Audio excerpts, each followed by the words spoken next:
लगा करके सुधे फूल मंगला गोरी मैया की जय। एक समय की बात है कि कुंडिल नामक नगर में ब्राह्मण भक्त तथा बहुत ही संपन्न जनपद धर्मपाल नाम से एक सुप्रसिद्ध वैश्य निवास करता था। पुत्र विहीन होने के कारण सब अपने वह वैश्य जो है हृदय से बिल्कुल व्याकुल रहता था। उसके कोई पुत्र नहीं था, इसलिए वह वैश्य जो था बहुत ही व्याकुल रहता था। उसके घर पर नित्य प्रति शरीर में भस्म लगाए रुद्राक्ष धारण किए हुए तथा जटाओं से युक्त एक शुभ दर्शनीय भिक्षुक आया करते थे, जिन्हें भिक्षाद प्रदान किए हुए अन्न को अस्वीकार करते देख करके एक दिन वैश्य पत्नी ने अपने पति से इस प्रकार कहा कि ये स्वामी ने इस जटाधारी भिक्षुक का हमारे घर पर सर्वदा ही आगमन होता है, ये सदा हमारे घर पर आते रहते हैं, किंतु हमारे अन्न को ये स्वीकार नहीं करते हैं, इसका मुझे कोई बड़ा खेद है। व्यास धर्मपाल ने कहा कि अपने यदि भिक्षा मांगने के लिए फिर कभी से भिक्षुक आवे तो हे निष्पापी तो स्वर्ण आदि से अलंकृत होकर के और गुप्त रीति से दूसरे वस्त्र में जो है अर्थात झोले में स्वर्ण उनको प्रदान कर देना। इसकी कई कहानी है। तदनुसार उस वैश्य पत्नी ने पति के कहे अनुसार वैसा ही उसने किया। इस बार उस जटाधारी ने शाप दिया कि तुम संतान विहीन हो जाओ। भिक्षुक के इस वाक्य को सुन करके वह स्त्री बहुत दुखित हुई और बोली कि स्वामी ने, और भिक्षुक के इस वाक्य को सुनकर वह स्त्री बड़ी दुखित होकर बोली कि ये स्वामी ने आपने मुझे पापिन को साथ दिया है, सिर गही से मेरा उद्धार कीजिए। ऐसा कह करके दीन वचन बोलते हुए वैश्य पत्नी ने उस भिक्षुक के दोनों चरणों की वंदना की। जटाधारी भिक्षु ने कहा कि पुत्री मेरी आज्ञा के अनुसार अपने पति के समीप जाकर के कहना कि नीले वस्त्रों को पहन करके नील वर्ण के घोड़े पर सवार होकर के और जंगल की ओर प्रस्थान करे और जहाँ पर उनका घोड़ा रुक जाए उसी भूमि को वहाँ पे खोदना और खोदने पर उन्हें पक्षियों से युक्त मर्ग तथा वृक्ष समूह से वेष्टित स्वर्ण से रचा हुआ मणिक आदि विविध रत्नों से शोभित तरह तरह के फूलों से युक्त एक रमणीक देव मंदिर वहाँ पे दृष्टिगोचर होगा, जहाँ पर भक्त जनों पर बड़ी कृपा करने वाली जगन माता भवानी वहाँ पर विराजमान है। मुनि भवानी की मैं तुम्हें मन से विधि पूर्वक आराधना करनी चाहिए, यही तुम्हारा उद्धार करेगी। और भिक्षुक के जो है इस प्रकार के आनंददायक वचनों को सुन करके उस वैश्य पत्नी ने जो है बारंबार भिक्षुक के चरणों पे मस्तक नवाया और उसी समय जटाधारी भिक्षुक अंतर्रहित हो गया। और तब वैश्य पत्नी ने कहा कि स्वामी यहाँ आइए और भिक्षुक ने जो कुछ कहा है उसे आदर पूर्वक श्रवण कीजिए। और उस भिक्षुक ने जैसा कहा था वह उससे अपने पति को उसे कह सुनाया। वैश्य ने भी आदर पूर्वक के सब कुछ सुन करके और नीले वस्त्रों को पहन करके नीले घोड़े पर सवार होकर के वन की ओर प्रस्थान किया। रास्ते में उसे विविध प्रकार के वृक्षों को देख करके वैश्य भयभीत हुआ और इसके अतिरिक्त मृग सिंह दांत वाले पशु सूकर आदि पशुओं को देख करके और देख कर भी वे रास्ते में वैसे व्याकुल नहीं हुए। अंत में लाल तथा नील वर्ण के कमल तथा चकवा चकवी पक्षियों से सुशोभित 100 जलाशय तालाब को देख करके उससे अच्छी तरह से स्नान तर्पण आदि किया, नित्य क्रिया की संपन्न की और फिर घोड़े पर सवार करके और गहन वन की ओर चले गए। एक स्थान पर घोड़े को फिसलता हुआ देख करके उसी क्षण घोड़े से उतरे और वहां जब तक देव मंदिर दृष्टिगोचर न हुआ तब तक पृथ्वी को खोदते रहे। और कुछ काल के बाद उनने प्रसन्न चित्त एक महान बृहत देव मंदिर के दर्शन किए और देवालय के चारों ओर मोती मणिक आदि विविध रत्नों से सुभूषित था। जटाधारी भिक्षुक के वाक्यों को स्मरण करके वैश्य ने आश्चर्यचकित होकर भगवती का पूजन किया। सुनहरी वस्त्र, चंदन, अक्षत, चंपा आदि पुष्प, धूप, दीप, सटरस युक्त अनेकों प्रकार के पकवान, नाना प्रकार के साग, दूध, घृत एवं शक्कर आदि से युक्त नैवेद्य अर्पण करके और शुद्ध बलियागिरी, चंदन इत्यादि सामग्री को संपादन करके और शांत चित्त से फल तांबूल दक्षिणा सहित वहाँ धनवान ने श्रद्धा पूर्वक उनका पूजन संपन्न किया और सगुण अर्थात मूर्ति के स्वरूपानुसार ध्यान पूर्वक जाप किया। भगवती उस देवी का भक्त वैश्य के समक्ष प्रकट होकर के और प्रसन्न भाव से बोले कि हे वैश्य, यहाँ पर किस अभिप्राय से यह पूजा तुमने संपन्न की है? जो इस प्रकार से पूजन संपन्न करता है उसे मैं अद्भुत वर प्रदान करती हूँ। यह सुनकर के धर्मपाल हाथ जोड़ करके भगवती के हाथ आगे खड़ा हो गया और श्री भगवती ने कहा कि ये धर्मपाल तुमने मेरे बहुत ही अच्छी प्रकार से पूजा संपन्न की है। तो हे निष्पाप, हे मेरे भक्त, वर मांगो, मैं तुम्हें बहुत ही धन प्रदान करूंगी। तो धर्मपाल ने कहा कि देवी, आपकी कृपा से मेरे पास बहुत धन संपत्ति है, किंतु मैं पुत्र विहीन हूँ, इसलिए पितरों के उद्धार के लिए एक उत्तम पुत्र की प्राप्ति की मैं अभिलाषा करता हूँ। एक भिक्षुक मेरे गृह में आते हैं, किंतु मेरे अन्न को स्वीकार नहीं करते हैं, इसलिए सपत्नी मुझे बहुत ही दुख होता है। इस प्रकार वैश्य के दीन वचनों को सुनकर के भगवती ने कहा कि धर्मपाल, तुम्हारे भाग्य में सुखदायी पुत्र नहीं है, तो भी विधवा होने वाली कन्या, अल्पायु पुत्र तथा नेत्रविहीन दीर्घायु पुत्र, इन तीनों में से किसी एक वर की याचना तुम कर सकते हो। इन तीनों में से कोई एक वर तुम मांग सकते हो। धर्मपाल ने कहा कि मुझे अल्पायु पुत्र ही प्रदान कीजिए, इसी में अपने को मैं कृतकृत्य समझूंगा, क्योंकि इससे नरक स्थित मित्रों का उद्धार करने में मैं सबक तोड़ जाऊंगा। तो श्री देवी ने कहा कि मेरे बगल में संस्थापित श्री गणेश जी की नाभि पर चढ़ करके उनके पार्श्व में स्थित चमत्कार पूर्ण आम के फल को लेकर अपने धर्म पत्नी को प्रदान करना है, इससे निस्संदेह मेरे पुत्र उत्पन्न होगा। इस प्रकार देवी के वचनों को सुनकर वह वैश्य उनके बगल में जाकर के वज्रवदन की नाभि पर चढ़ने से मोह को प्राप्त हुआ और फल को उतार लेने के बाद उसे पुनः दूसरा फल दृष्टिगोचर हुआ। इस प्रकार बारंबार फल उतारने पर भी उसे एक अन्य फल दिखाई देता रहा। तदनंतर क्रोधित गणपति जी ने धर्मपाल को श्राप दिया कि 16 वर्ष प्राप्त होते ही तुम्हारे पुत्र को जो है सर्प डसेगा। धर्मपाल अच्छी तरह से फल को वस्त्र में बांध करके अपने घर की ओर चल दिया और घर पहुंच करके उसे अपनी भार्या को फल दिया। उस प्रतिव्रता ने उसे भक्षण किया और अपने पति के संयोग से उसे गर्भ धारण किया और 90 मास पूर्ण होने पर उसे उत्तम पुत्र को उत्पन्न किया। पिता ने चित्त में संतुष्ट होकर के और जात कर्म संसार उसका किया। छठे दिन वे छठी पूजन किया और पिता ने चित्त में संतुष्ट होकर के जात कर्म संस्कार किया और छठे दिन षष्ठी पूजन किया। 12वें दिन में नामकरण संस्कार से उसका नाम शिव नाम रखा गया और छठे दिन वे अपूर्व अन्नप्राशन संस्कार संपन्न किया और तृतीय वर्ष में चूड़ा मुंडन कर्म उसका करके और छठे वर्ष में युधिष्ठिर वैश्य ने उस पुत्र का उपनयन संस्कार किया, जनेऊ संस्कार करके और ब्राह्मणों को बुला करके पूजन करा करके उनको संतुष्ट किया। और जिस विप्र ने यज्ञोपवीत प्रदान किया वह संतुष्ट चित्त हुआ। पुत्र ने जब 10वें वर्ष में प्रवेश किया तब तीव्रता से अपने पति से कहा कि बालक का विवाह भी जो है अच्छे मुहूर्त में कर देना चाहिए। धर्मपाल ने कहा कि मैंने संकल्प किया हुआ है कि बालक जब श्री काशी धाम में विश्वनाथ का दर्शन करके लौट आएगा तब इसका विवाह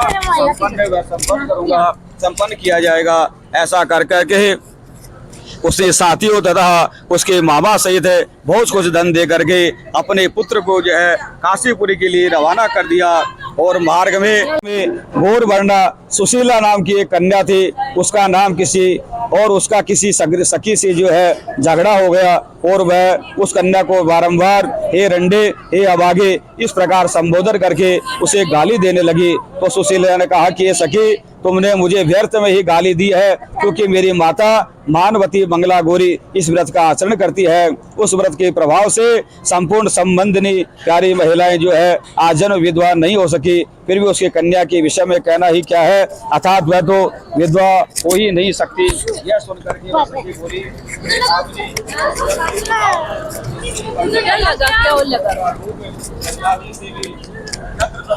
करने से सुख की प्राप्ति होती है।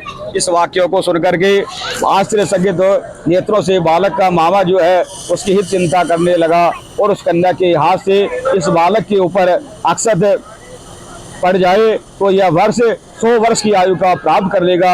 आश्चर्यचकित नेत्रों से वह उस सुशीला को देखने लगा। सुशीला के घर की ओर प्रस्थान करने पर उन्होंने भी उसका अनुसरण किया और वह गौरांगी अपने घर में प्रविष्ट हुई तथा उन दोनों व्यक्तियों के उनके घर के निकट ही एक अच्छे जलाशय के किनारे सुंदर स्थान में उनको डेरा डाला गया। और विवाह का समय प्राप्त आ जाने पर सुशीला के पिता सुशीला के पिता हरि ने अपनी कन्या के विवाह के लिए चेष्टा आरंभ की तथा हर नामक वर के साथ उसका संबंध करना उसने निश्चित किया। हर के माता पिता अपने पुत्र को विवाह हेतु असमर्थ जान शिव के मातुल के पास पहुंच करके शिव के मामा के पास पहुंच करके विनय पूर्वक शिव को मांगा और वर के माता पिता ने कहा कि हमारे पुत्र का विवाह हरि की शोभना कन्या सुशीला के साथ निश्चित हुआ है, किंतु सुशीला के लिए ये असमर्थ मालूम पड़ता है। इसलिए श्रीमान लगन कान के लिए आप कृपा करके शिव को प्रदान करें, लग्नोत्तर हम लोग पुनः शिव को लौटा देंगे। मामा ने कहा कि प्रियवासी शिव को आप लगन कान में अवश्य ही लीजिएगा, तत्पश्चात मुहूर्त उपस्थित होने पर शिव का विवाह सुसंपन्न होगा। उस रात्रि में चक्र में ही सुशीला के साथ शिव ने शयन किया और उस रात मात्र रूप में मंगला गौरी स्वप्न में प्रकट होकर के और प्रतिवता सुशीला से कल्याण युक्त वाणी से बोली कि हे गौरांगी सुशीले, तुम्हारे पति को डसने के लिए महाभयंकर सर्प उपस्थित हुआ है, उठो उसके समक्ष दूध रखो, एक घड़ा भी उसके स्थापित करो, वह उसमें प्रविष्ट हो जाएगा। जब तुम अपने साड़ी के पल्ले से उसका मुंह बांध देना और प्रातः काल उठ करके तो वायना अपने माता को दे देना। इस प्रकार मंगला गौरी की वचन सुन करके सुशीला उसी क्षण उठ बैठी और अपने आगे फुंकार करते हुए एक महाभयंकर काले सर्प को उसने देखा और श्री गौरी के कथनों के अनुसार उसने सब कार्य किए और फिर निद्रावस्था में हो गई। तब निकट सो रहे वर ने सुशीला से कहा कि मुझे अत्यंत भूख लगी है, प्यास लगी है, मुझे भूख लगी है, भोजनात् लड्डू आदि मिष्ठान मेरे लिए लाओ। ऐसा सुन करके सुशीला एक पात्र में लड्डू इत्यादि कुछ मिष्ठान लेकर के आई और शिव ने भोजन करके उस पात्र में जो है अपनी अंगूठी रख दी। उसके अनंतर उस सुंदर वर ने किसी गुप्त स्थान में अंगूठी सहित उस पात्र को छिपा दिया। सब रहस्य जानने वाले उस शिव ने उसी कोतागुरगार में सुखपूर्वक शयन किया और प्रातःकाल होते ही शिव अपने निवास स्थान पर आ गए और सुशीला ने स्नान आदि से शुद्ध होकर के और वायना अपनी माता को समर्पण किया और माता ने उसके भीतर एक उत्तम मोतियों का हार देखा। अत्यंत प्रसन्नचित्त होकर के वह हार को अपनी प्रिय कन्या को प्रदान कर दिया। उसके बाद कन्या सुशीला के चरणों को धोते हुए माता से कहा कि जननी शिव ही मेरे पति है। यह सुन करके कन्या के पिता हरि ने आश्चर्यचकित होकर के और मंगल दर्शन शिव से पूछा कि शिव क्या आपका कोई चिन्ह यहाँ पर है तो मुझसे कहो और दिखलाओ। हरि के वचनों को सुन करके शिव प्रसन्नचित्त होकर के और उसके घर में यह कहते हुए कि मेरा यहाँ पर चिन्ह उपस्थित है, कमरे में प्रविष्ट हुआ है। उस पात्र को आदर पूर्वक शिव ने लाकर दिखला दिया। हरि ने उस पात्र को देख करके कन्या सुशीला को शिव को समर्पित कर दिया। इसके अतिरिक्त बहुत रत्न वस्त्र स्वर्ण आदि प्रदान किया और सुशीला को लेकर के तथा गरीबों को धन वितरण करते हुए उन दोनों ने प्रस्थान किया। श्रावण का महीना होने के कारण मंगलवार के दिन सुशीला ने मंगला गौरी का व्रत रखा।